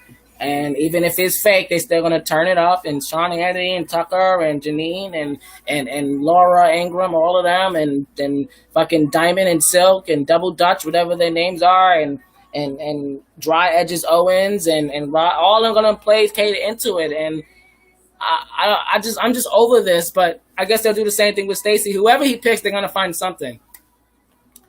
So I just want it over. I just want to make this decision Monday. You said. And let's just move full speed Monday, ahead. Tuesday, I'm certain it's going to be early during the week. If they do change it, it'll only be because of the hurricane that's coming up the East Coast. So there is a hurricane. Because having a pandemic isn't enough. Right. A hurricane is coming, y'all. So aside from Joe Biden, this week we had Attorney General William Barr go into Congress, the halls of Congress, into the to have a testify. It was testimony. He just needs to be disbarred. William Barr needs to be disbarred. There you go. That's a long hashtag, but yeah, Barr disbarred. Well, they have the hashtag is disbar bar. There you go, disbar bar with 2 R's. Mm-hmm. And his law license, that is. It was disgusting. I even tweeted. Not at him, but I tweeted about it. And it was disgusting to see our Attorney General, who's the Attorney General of these United States, not protecting us. And it's scary. It's a scary sight when everyone is speaking his words and the rhetoric and the conspiracy theories. It's just weird. Yeah, did you retweet? Let everyone know. Mm-hmm. And it's sad. And disgusting, and we're at a very dark place. And I know a lot of people don't watch it. C-SPAN had that shit like just rolling. And it was disgusting to see. This is going to be in the history books. And like I tell you all the time, I just want them prosecuted. That's it. That's all I ask. All I ask for. Well, that's Kamala. There you go. So there you go. So we'll find out next week. But it was a disgusting sight. And he's doing the work for the president, not for this country. We're fighting a hostile takeover regime right now. This is a regime party who took over this country, and it feels weird because it should feel weird because we never experienced anything like this ever. So there you have it. So now I want to get to this real quick. The stuff that we're watching on YouTube, which I like to call the best of YouTube. And we spoke about The Circle briefly. I don't know what episode they're on. Nunu, get it together. I think it's 5. 5. So I guess we're still. That was like a month ago. So I don't know. I forgot what happened. All I know is Dwight is driving everyone insane. Dwight Allen O'Neill, shout out to you, girl. I gotta get your memoir. And Melly B. Melly B is back. We love Melly B. The Nene Leaks of it. Right? Yeah, Melly B is the Nene Leaks of The Circle. Like, absolutely. He's just got this really, other than the high pitched voice, he's fine with me. And everyone, bitch, what you doing, bitch? What you doing? It's just so loud, but I like it. Like there's something about it. He's real. He's real, and I like that he calls everyone out on their bullshit. And then you got Chavis, who has his boyfriend in the show this season, and that's going on. Him and Melly have issues, and Chavis and Dwight are brothers and sisters. I don't know what the hell's going on. And then Dwight, speaking of Dwight, his sister, you guys got to see the episode where they did the PSA. Hilarious. We even spoke about it on Host Chat. Go to our website. I forgot what episode it is, chat. I don't know. We're about to wrap the season. So anyway, The Circle on YouTube. Your boy Nunu is the channel. Check it out. Another show that we watched was a great show that just came out. Season 1 just premiered this about 2 months ago. Called The Shit We Do for Love. I really, really love that show. It was the first ever, to my knowledge, gay dating like reality show where black gay reality show where they were hooking up and going on dates and stuff, and specifically out in Atlanta. They just dated. Yeah, I think Witch Squad did hook up. what's his name? The guy I can't stand him for nothing. He's the teacher who doesn't like weed. Oh, Malcolm. Yeah, Malcolm was a character. I think he smashed Quentin. Mm-hmm. That they did hook up. Everyone else, I don't know. I didn't get any other really hookups. Really. Wow. Well, yeah. I'm trying to find the name of the producer. So the show, like I said, it's a gay dating reality show, black gay reality show. Great characters characters cast.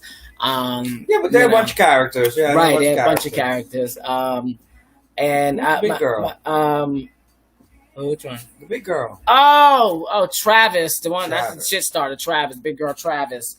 She gave me a little Tyler Perry in the face. She gives me the kind of guy who grabs on men that he finds attractive, but they don't find him attractive. Oh no! And so he continues to keep grabbing at them until they just tell them, "Could you please not touch me? Could you stop? Could you stop? Can you stop? Because I'm not into you. You know I'm not." Thank you. And you'll try to be nice. And you'll be playful sometimes, but it's like, okay, you're grabbing my dick. Get off my dick. I like that. Wow. He's a little thirsty. Episode 1 that sort of happened. So shout out to Kevin Burns. Kevin Burns. It's just like Kevin, but with an O. So it's Kevin Burns. Kevin Burns. Shout out to you. The shit we do for love. Currently right now, guys, you guys can go to TSWDFL on Instagram. They are casting right now for the new season of The Shit We Do for Love. The deadline is August 31st. Submit your application at Kevon Burns Online. That's KEVONBURNSONLINE.com. Type in The Shit We Do for Love and sign up. We can't wait. Like that show had us hooked. The drama, the fighting. They just wrapped up the reunion done by King Kane of Chasing Dallas. We'll be talking more about that as we get to catch up where they left off. It's a lot going on. But yeah, there you go. Shit We Do for Love, The Circle. And now we want to talk about the show that everyone should be talking about on HBO Max. Legendary. Now, if you guys are not watching Legendary, I don't know what the fuck you're doing. But y'all need. Why we don't have HBO Max? Because who wants to be bothered with getting a whole new service just for a show? Well, I have to say it was worth it. It's. I mean, isn't there like a hookup with Hulu? Right? There's a hookup with Hulu. Some people just don't got that. I'm just trying to give the tea. I mean. I do think it's worth it though. If you would ask me, is it worth it? I think it is, only because it's just good to see the voguing and stuff. I wish they would show more of it, and that the camera was a little all over the place. Right. They were too busy trying to do camera tricks. Yeah. It's like we don't need camera tricks. We just want to see the voguing. Like that's what you're there to see. Specifically as a spectator, maybe the producers didn't know that, or maybe the directors didn't know that.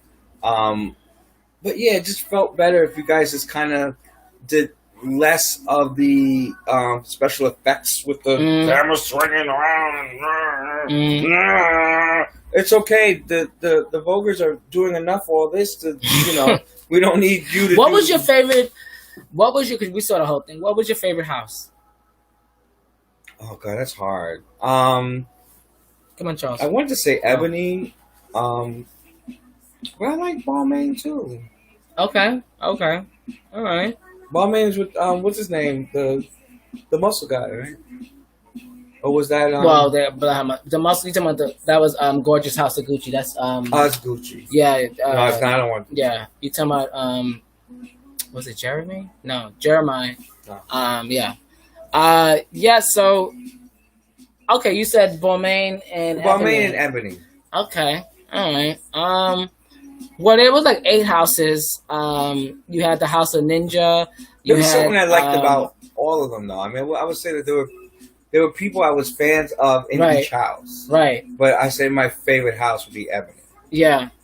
And they had the House of Ninja, the House of Ebony.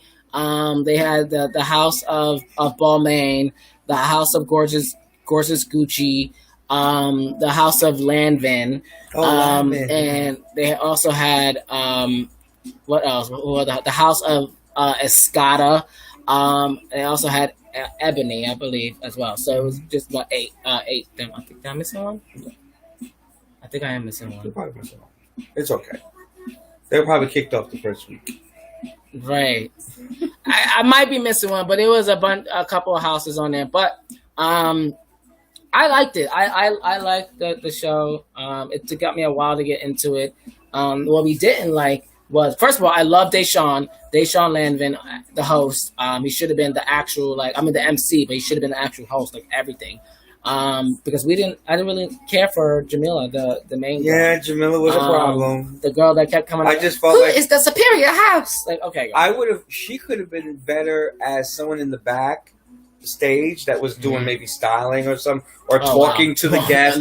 Well, something, or talking to the guests. I just didn't see her judging people who she doesn't know anything about that culture. And that was my thing. Like, I just was like, does she know what a dip is or what it's supposed to look like? Like, Naomi knew that was what that was. Naomi was one of the judges. I don't know, as a viewer, I don't know what these things are. Yeah, and you needed people who are more educated about those moves to be judging. Like, that should be who's judging, is people who have done this for years, decades. Yeah. I think that you're right. She shouldn't have been there, Jamila. But we had Laura Roach as a host. As a judge. Sorry, and Naomi as a judge. And then also we had Meg the Stallion. I thought that was interesting. See this cat? Yeah. Okay. He's getting on our nerves. Charlie's here. This Say hi, Charlie. And I thought it was great. For what it was worth, for the amount of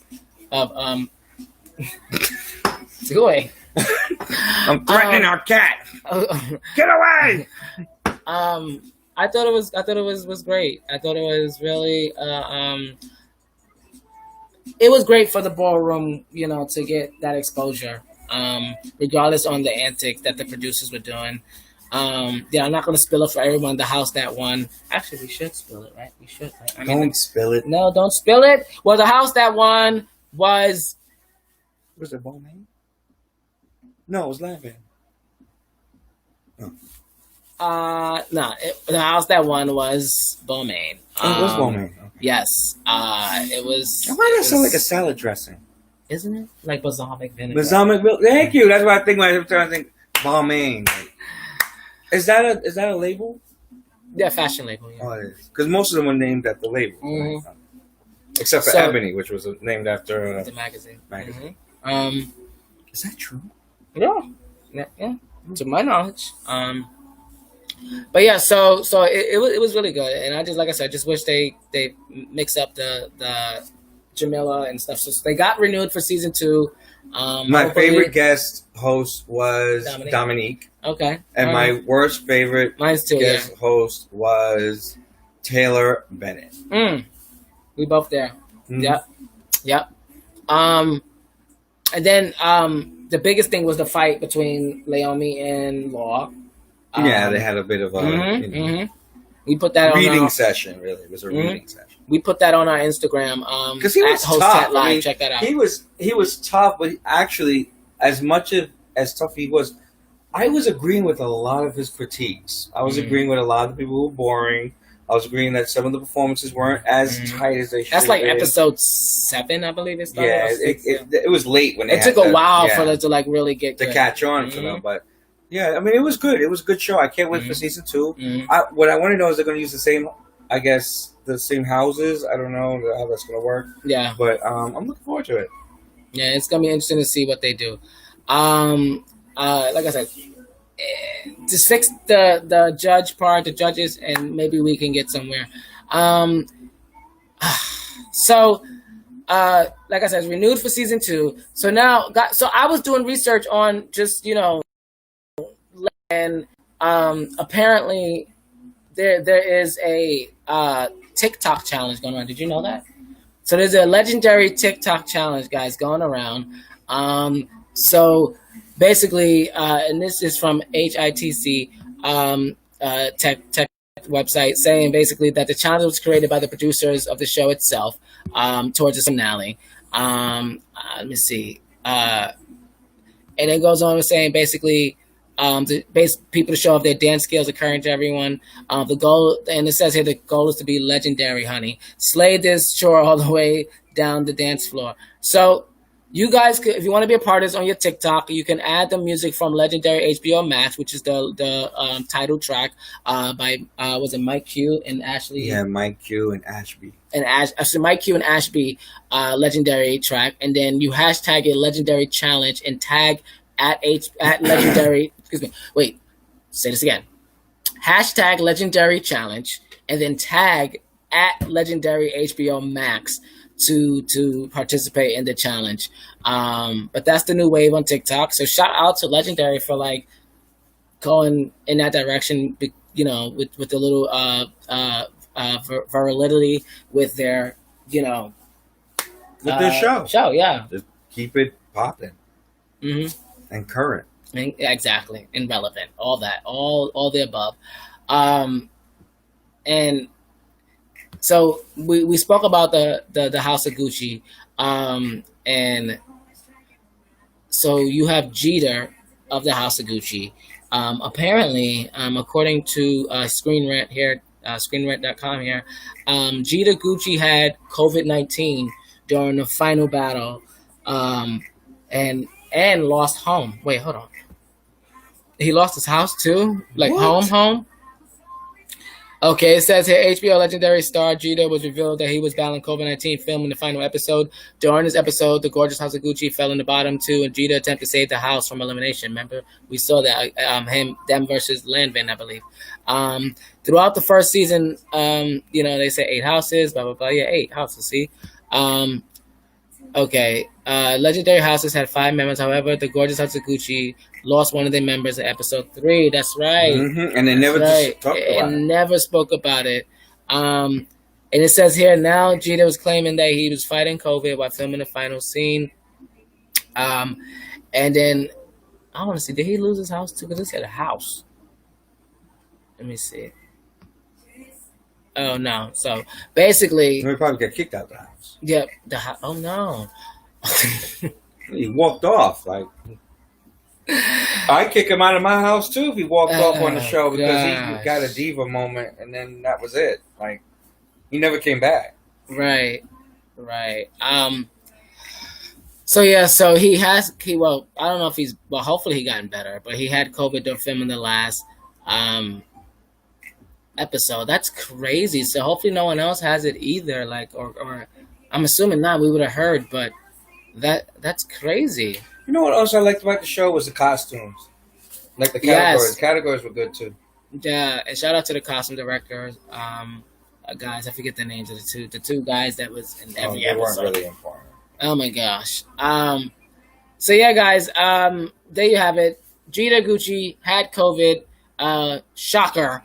Hopefully he's better. Check out Legendary on HBO Max. You guys do not want to miss that. Speaking of checking out, today is the day of Black is King from the one and only Beyonce. We have yet to see it yet. And I ain't got no Disney Plus, and I don't want to get it either. Right, but we got to work it'll be on whatchamacallit, on YouTube by another hour. Oh my gosh. However, shout out to African Glitz on YouTube for the story of the people of Africa having a real issue with Beyonce, and apparently it's not the first time. This started with The Lion King, and now with this situation, probably even before that. I mean, I think she's specifically talking about The Lion King. Yeah, she's talking about the Black is King. Okay. Yeah, because this is the most recent. But I'm saying that I believe it. They said it's not the first time in the tweets. Like, this is not the first time. So I'm assuming Lion King. That's the only time that she did like alluded to the African culture type thing. Because this is about basically. Let me break it down. This is about the African nation, the people of Africa. 54 countries there. For people that do not know, in Africa, 54 countries in the continent, and the people of the land are speaking. And they're saying like, this is not what we do. In the Black is King, the promo, they had people dressed in paint and dancing around her and stuff like that. And one of the people was saying on Twitter that that's not what they do. And this is all on African Glitz on YouTube, Glitz with the Z. And one of the tweets here says it says about the wandification of the continent in Black diasporic identities is entirely uninspired. The repeated tropes / symbolic gestures that homogenize and essentialize thousands of African cultures in service of securing the terrain for Black capitalist possibilities and futures is tired. I mean, I don't know if that is clear enough for you guys. Another one here says, muddling up the entire 54 countries' culture and coming up with African culture, even though we are diverse. Selling the story of Africa, we was kings, which was tired as hell. African Americans are about to Wakanda forever, the shit out of the movie. And one other person says here, Beyonce needs to stop shoving her reheated Yoruba mythology. Before I go on, Yoruba is a specific culture in Africa. And they're saying that she's showing that as if that's the only culture. Again, this is the country of Africa, people that we do not know, telling us that what we're seeing is not a true depiction. They have every right to say this. And it says that Beyonce needs to stop shoving her reheated Yoruba mythology and the Black business industrial complex down our throats. Enough is enough. We love her, but the uprising has begun. Now I don't know what that meant at the end, but I think they're very straightforward with just how they feel. And again, they have every right to say we don't live there. We are descendants, but it's interesting to hear. And we were talking about it's interesting to hear how they are perceiving her Black is King, and I think it is important that we talk about it, share the information, let people know how they feel, and then we have to take that in and deal with it as may. Well, I mean, I've seen. I will say that I think a lot of people have this thing about Africa. I watched a lot of the African movies and shows on Netflix. From South Africa, and they have one Top Boy, and another one they had was Shadow. Shadow was a really good one, and Queen Sono. And what's so interesting is their lives are just like ours. They make. When African Americans give this vision of Africa, there's always this idea of just kings and queens, and this is where we ruled and we were all powerful, and except it's like there was so many complexities going on in the countries of Africa that we don't know about. And when they look at the Lion King, or they're looking at Beyonce, the biggest pop artist in the world, and just, I mean, I understand that you want to show your Blackness as powerful. You want to be proud and show positive images of your heritage. Yeah, I get that, but also you should be sensitive to what's actually going on there. And so sometimes when they're looking at these movies, and one, they didn't show the Lion King in Africa, in any of the African countries. And she didn't go there for her tour. Yeah, that's what someone else said on Twitter. You've never been here. So it just feels like, you just coming through. And I guess this is the same thing that happens with Beyonce all the time, where she just goes places, she's influenced by those places, and then they end up suing her because she didn't ask for whatever. Remember when she did, I forgot what video it was, and it was someplace I want to say in Europe, somewhere in Europe. You talking about the museum? No, not the museum. There was a track that she did when she was on the beach. That album, and her and Jay-Z. Yeah, and it was Mhm. and she used a video that was a very close copy to All right, a video that was overseas, that was over in Europe. Yeah, I think it was Germany or Sweden or Yeah. something. And she was sued. The opening part of it. And then she was sued by New Orleans YouTuber for taking her voice and so she has a history. So she has a history of being influenced by things, and then because she's so big, and anything she touches is going to make $1 billion, that they're like, no, well, you're not just going to make $1 billion, and none of that they feel is coming back to them. So interesting. So maybe what she was saying specifically when they said the Wakanda thing, this idea that we are appropriating African culture from different countries of Africa and blending them together. Like, Nigerians don't do the same thing as people from South Africa. Yeah. Egyptians don't do the same or have the same thing or cultures as Ethiopians. Mm-hmm. And people forget that, and we just think all Africans are all together. They all have the same accent, so they're all the same thing, and it's just not true. Not true. Yeah, and I think that's what has a lot to do with it. I know that it's out right now. We'll take our time to see it. Took us a while to see Homecoming. Yeah, as great as it was. I mean, she's never going to disappoint. She's a great performer. Yeah. She's dedicated. She's someone who has an incredible work ethic. She deserves the accolades that she gets, but also she also has to be held accountable when people want to hold her accountable. Yeah, rightfully so. And hey, take it, and just keep going. I mean, if you're a fan, you're a fan. Just know what they're saying, where it's coming from, and just be sensitive to what they're saying. Mm-hmm. Maybe even check out a Nigerian movie or check out what's going on in like the YouTube opens you up. Mm-hmm. This internet opens you up to different people and different cultures from different parts of the world, and there's no reason why you can't get into the history of different countries in Africa. Like again, I'm very invested in South Africa. Yeah, I watch their movies and stuff, and too much of it. No, me stop. Yeah, so shout out to Beyonce. We'll check it out. Black is King. It's out, available now. Disney shout out to Jay. Jay. If you guys know a friend of a friend, get the link. Something, I don't know. Find a way. So last couple of topics that I want to talk about is Anthony Mackie, your boy. Oh, it's Anthony Mack. Mackie? No, Mackie. Mackie, right. Mackie. Mackie or Mac? So Anthony Mackie, Anthony Mackie. The William Whack. Okay, all right. Of MCU, which is Marvel. What is it? Marvel Cinematic Universe. There you go.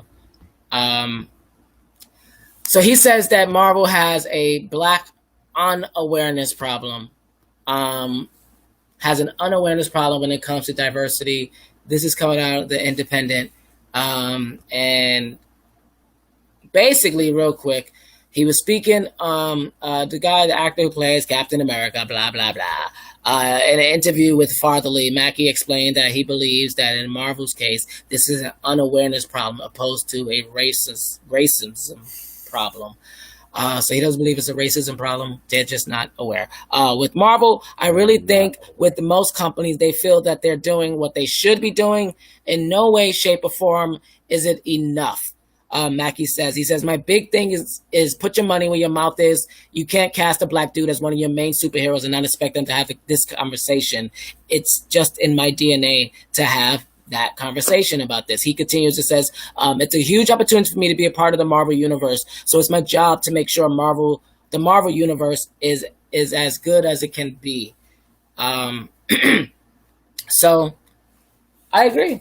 I think, it's long overdue.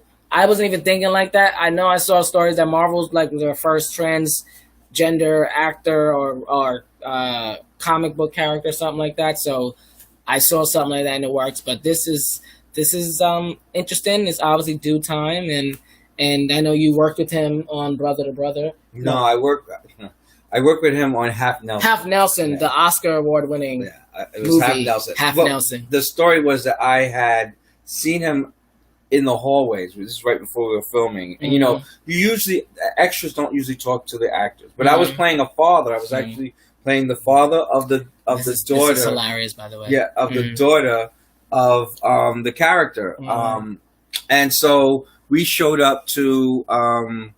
I showed up to the scene and everything, and I just had to get excited because I saw Brother to Brother. Now, Brother to Brother is a gay film, you know, about a black guy who falls in love with a white guy, and there's the complexity of the interracial relationship. Okay, so everyone else knows him as, I think it's Pac on 8 Mile.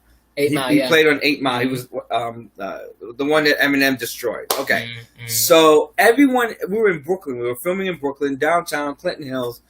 Everyone knows him for that. So all the kids are outside going, yay, Pop, yo, 8 Mile, blah, blah, blah. So we're inside, and I'm like, I don't remember him from there. I remember you from Brother to Brother. And I said it to myself. So then he was walking towards, you know, the scene, and I was with my fellow actor, and we were just standing there. I said, Brother to Brother, and he gave me the dirtiest look I've ever seen. Like, out of all the movies I've done, that's the movie you remember. So I guess he thought that I was gay. I mean, I wasn't gay. Yeah, I saw the movie. You were in it. First thing you said. I didn't say that I was Brother coming on Brother? to her. That's all. Yeah, and I just screamed, Brother to Brother. Yeah. It's like, great. But we're around hello Thank first, you. but just Brother to Brother. Just go around on set, just yelling out someone's brother. Shout out to Regis. Right, rest in peace, Regis. No, I love that story, by the way. Yeah, I think it's about time. Hopefully, Marvel's listen and they get it together. You know, it's long overdue for some Black equity and MCU universe. That is. Yeah. So. Lastly, we're going to wrap this up with the wonderful words that the greatest president in the history of these so-called United States, Barry, a.k.a. Barack Obama. Now, is his name really Barry, or is it Barack? And they just call him Barry? I just hear everyone call him, say Barry. You know, only people who call him Barry are these black people that I see online on Twitter that hate him. Oh, really? So I'm sorry. Yeah. I'm sorry. They call him Barry to Americanize his name. I am so sorry, Obama. I did not know that. Barry. His name is fucking Barack. Get it right. You black people who can't stand Obama. What's wrong with you? Obama. Not that you have to like Obama because he's black. But he actually did stuff for you, and it just pisses me off. Yeah. I just thought Barry was cool. Okay. Hashtag forever president and forever first lady. But Barack Obama had some amazing words for the late John Lewis, who we lost. And there is a dark light in the Capitol of Congress. And the hallways of Congress is a little quieter, and just like this house right now. Oh well, yeah. Little brandy in the background, please. Can we get a little? Sorry. Well, I thought you was doing a memorial. So right. Okay. Fine. We don't need brandy in the middle. I hate silence. That's why I'm sorry. Behind, you're talking about. I think John Lewis would like it. I think John Lewis would. Okay, fine.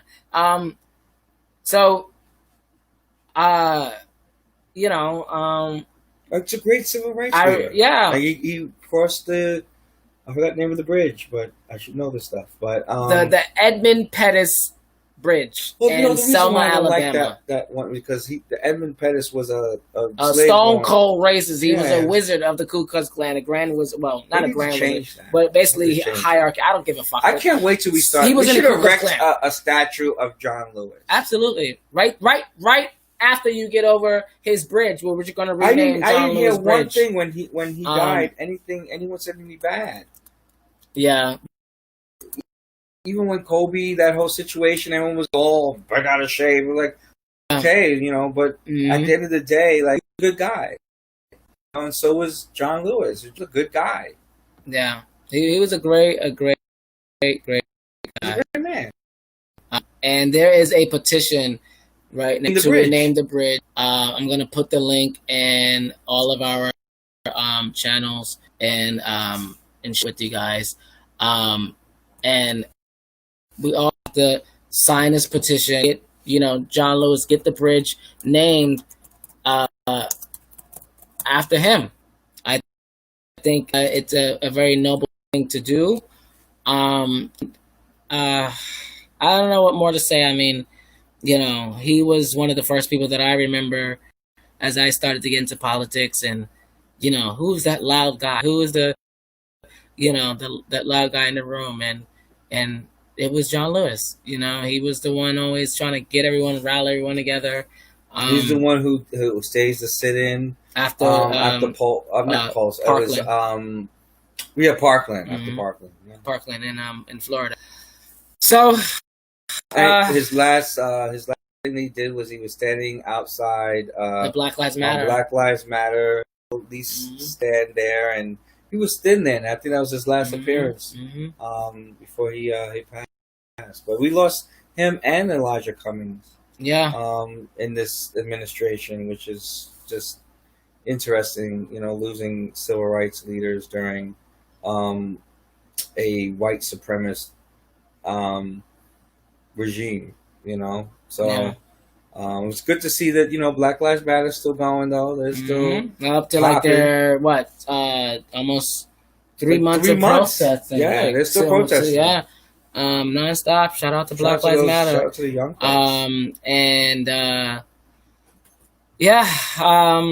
Barack Obama, his son, not Barack Obama's son, John Lewis' son, had an amazing speech about his dad.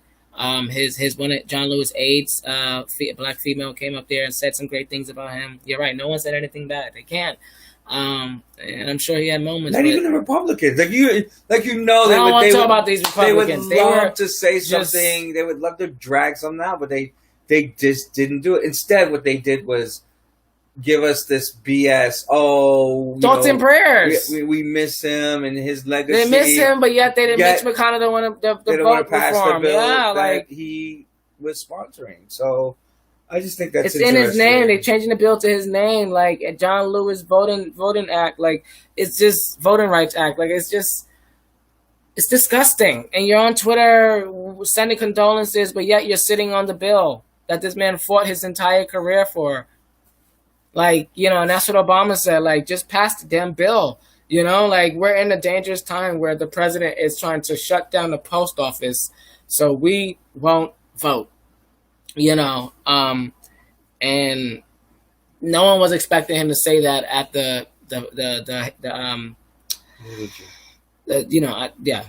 at the wake, but